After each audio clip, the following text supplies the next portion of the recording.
చూడండి, యేసుక్రీస్తునందు విశ్వాసం ఉంచినటువంటి ఆ యొక్క అపోస్తులు ఆయన కంటే కూడా గొప్ప కార్యాలు, ఆయన చెప్పినట్లుగానే మీరు నా యందు విశ్వాసం ఉంచినప్పుడు నాకంటే కూడా గొప్ప కార్యాలు మీరు చేస్తారు. కాబట్టి ఎందువల్లంటే యేసుక్రీస్తు ప్రభువుని అనుసరించినటువంటి అంగీకరించినటువంటి వాళ్ళందరిలో కూడా పరిశుద్ధాత్ముడు మరి పెంతెకోస్తు దినము నాడు దిగి వచ్చాడు. పెంతెకోస్తు దినం నాడు ప్రత్యేకముగా మరి ప్రభువు చెప్పినట్లుగా నేను వెళ్ళి మీ కొరకు ఆదరణకర్తను మీ కొరకు అనుగ్రహిస్తాను, పంపిస్తాను అనేటువంటి విషయాన్ని మరి తెలియజేసినప్పుడు మరి వారందరూ కూడా కూడి ప్రార్థించినప్పుడు ఈ పరిశుద్ధాత్మ శక్తిని పొందుకున్నారు.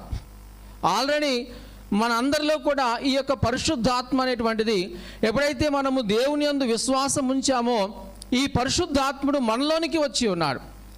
ఈ పరిశుద్ధాత్ముడు మనలోని ఉండి మన యొక్క విశ్వాస పరిమాణం చొప్పున ఈరోజు మనతో కలిసి పనిచేయటానికి దేవుడు ఇష్టపడతా ఉన్నాడు. దీనిని మనము గ్రహించేటువంటి వారముగా ఉండాలి.